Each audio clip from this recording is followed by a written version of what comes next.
Good morning. This is Dr. John Whitcomb talking about Biotoxin Illness Part 7 of the Gluten Connection.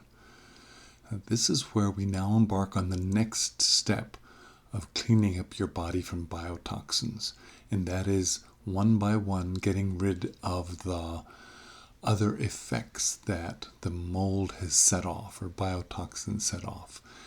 And the first step, of course, is getting you in a clean place away from a biotoxin. The step number 2 is getting rid of the toxin out of your body with cholestyramine.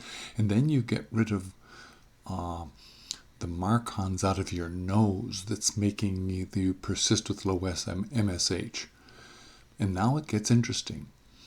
If blood tests show that you have antibodies to gluten, IgA and IgG gluten antibodies, the next step is turn off those antibodies. Lower the level of inflammation by getting off of gluten or amylose for 4 months.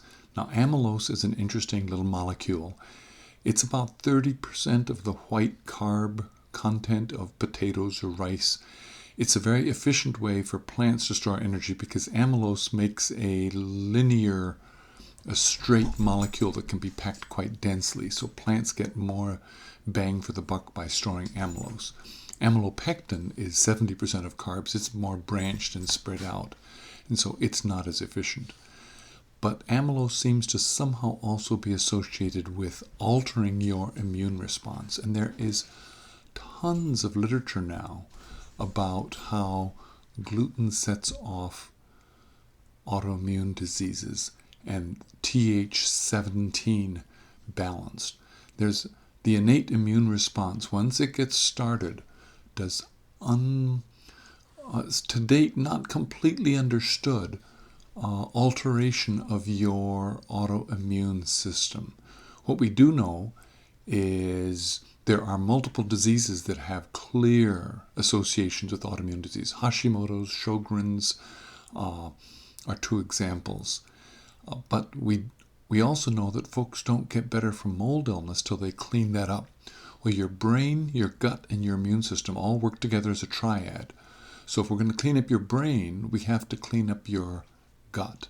And we have to cool down your immune system. And if we keep on annoying and irritating your immune system by eating gluten, then we're in trouble. And your immune system is so sensitive. Remember, one little tiny shot can protect you from influenza for a long time. Or one small injection with immunity will protect you from tetanus for 10 years. So gluten tends to be, you have to be really gluten sensitive, get off gluten for about 3 months. You can't just do it for a little here. It's no croutons, nothing, no gluten for 3 months. That's a hard thing to do. But that's the next and first step in cleaning up your body. Weeks after this, we're going to teach you about the other things we have to clean up. But step number 4 in the biotoxin pathway is get off of gluten if your antibodies are positive. This is Dr. John Whitcomb wishing you the best.